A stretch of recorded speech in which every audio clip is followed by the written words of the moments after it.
It isn't normal to know what we want. It is a rare and difficult psychological achievement. Abraham Maslow. This is the third week of this transformation journey. And if you've been following along and doing the practices, you've probably realized by now that transformation doesn't come without effort. It can be uncomfortable, lonely, and boring at times. It pulls you out of your comfort zone and asks you to prioritize your future self over the instant dopamine hits of short-term pleasures. The Netflix binge, the endless scroll, the familiar escape. You can't become who you're truly meant to be while repeating the same habits and decisions that brought you to the point you're trying to move away from. Something has to change, and that something usually starts much smaller than we expect. Today we're talking about goals. Some people know exactly what they want. They have clear goals. Maybe they're already working toward them. Maybe they're still dreaming. But the destination is visible. If that's you, you likely know what the path looks like. Develop the skills your goal requires, show up at the right events, read the books, create the work, reach out to people. You have a direction. Keep going. But there's a second group. And this video is really for them. This group doesn't have their goals clear.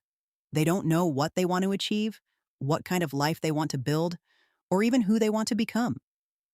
And here's what I want you to hear. If you're in this group, that is completely okay. You don't need to see the whole picture in order to move forward. The picture often reveals itself through movement, not before it. And even those who do have a clear vision will tell you. It changes, usually for the better, as you grow. What you do need to know is the next step. Just the next step. And that step is not always directly related to a grand goal. In fact, when there's no clear goal yet, the goal tends to arrive through action, through clearing what's in the way first.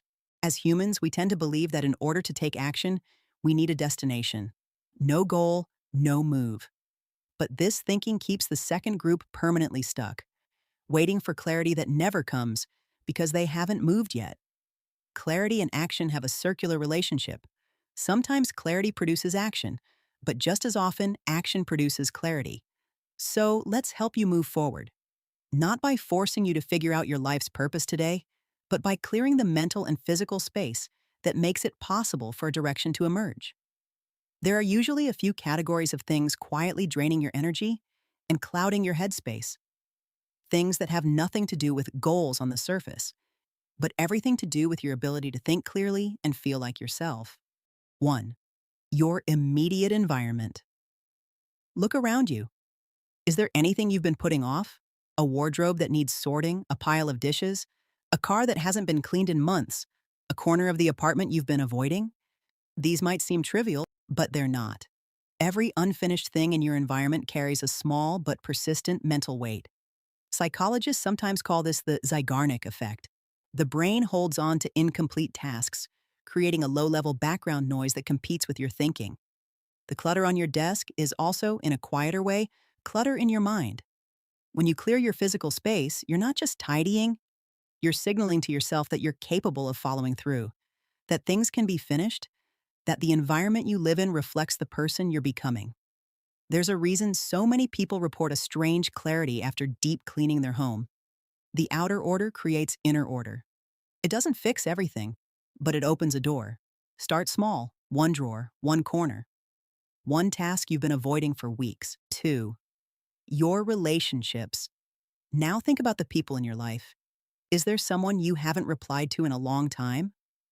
A friend whose message has been sitting unanswered? A parent or grandparent you've been meaning to visit? Someone you miss but haven't made time for? Unresolved relational tension, even the quiet, low-stakes kind, occupies mental space. We don't always notice it consciously, but there's often a background hum of guilt, awkwardness, or longing attached to connections we've let drift. That hum costs energy. Reaching out, visiting, showing up. These acts don't just repair a relationship. They repair something in you. They remind you that you're someone who cares, who follows through, who shows up. And that identity, of being a person who acts rather than postpones, is exactly the identity that supports everything else you're trying to build. It doesn't have to be a grand gesture. A voice note, a short visit, a simple, "I've been thinking about you." Often that's enough. 3. Your current self. An honest inventory. Here's a practice that may feel unusual, but stay with me. Make a list of who you are right now. Not who you want to be, but who you are. Include the things that cannot be changed. Your age, your family, your past, your physical traits, the country you grew up in, the experiences that shaped you. Why? Because a significant amount of mental and emotional energy gets consumed by resisting what is fixed. We spend years wishing we had started earlier, been born into different circumstances, or hadn't made certain choices. That resistance doesn't change anything.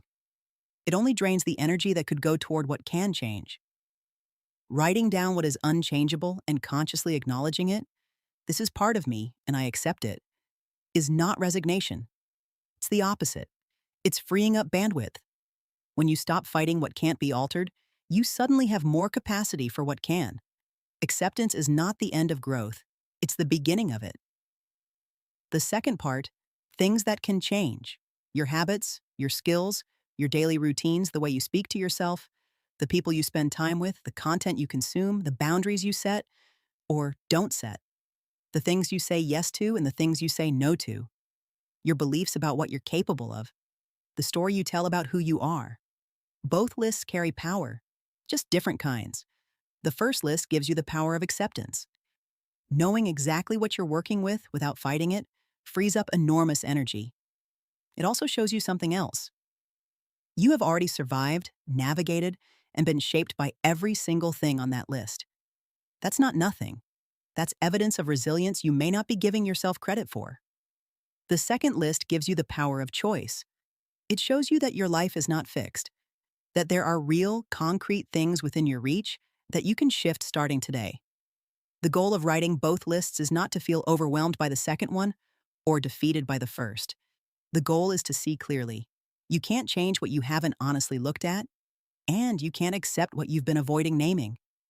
Pick one item from the second list. Ask yourself, if I shifted this one thing, what else would follow? For many people, it's sleep or the first hour of the morning, or the automatic reach for the phone the moment boredom or discomfort sets in. Something small that quietly shapes everything else. Start there. 4. Your inner talk. Now let's go to the most important environment of all, your mind. Your thoughts feel like reality. They feel like truth, like facts, like accurate reports on who you are and what's possible. But here's something worth remembering. Most of your thoughts are not neutral observations. They are the brain's attempts to keep you safe, predictable, and inside familiar territory. I don't know what I want. I'm not the kind of person who figures these things out. Maybe I'm just not motivated enough. What if I try and it doesn't work? These thoughts only exist in your head. They were not handed to you as objective truths. They were generated by a brain that's very good at building cases for staying still. That doesn't make them malicious, but it does make them worth questioning. Start noticing the quality of your inner talk, not to immediately replace it with forced positivity, but simply to observe. Is this thought helping me move forward, or is it one of the stories my brain tells to avoid discomfort? That moment of separation, just noticing, is where change begins. You've already practiced this with fear. The same principle applies here. Here's the most important thing I want you to take away from today. You don't need to know the whole path. You don't need the full vision, the 5-year plan, the perfect goal. What you need is the next step, and only the next step. The one that's right in front of you, whether that's cleaning a shelf, replying to a message, writing down what you know about yourself today, or simply noticing how you talk to yourself. Big transformations are made of small moves. The goal, when it comes, won't arrive because you sat still long enough for it to appear. It will arrive because you moved, and in moving, you cleared the space for it. Homework. This week, I want you to do 3 things. 1. Identify one thing in your environment you've been postponing. Do it this week. 2. Reach out to one person you've been meaning to contact. A message, a call, a visit. Don't overthink it. 3. Write your current self list. Divide it into 2 parts, what cannot be changed and what can. Read both without judgment. For the first list, practice saying, "This is my starting point, and I have already navigated all of it."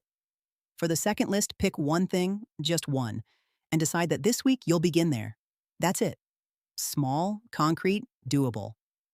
Clarity doesn't always come before action. Sometimes it comes as a result of action, of clearing space, showing up for others, and being honest with yourself about where you are. You don't need to have it all figured out. You just need to take the next step. I'll see you next Monday.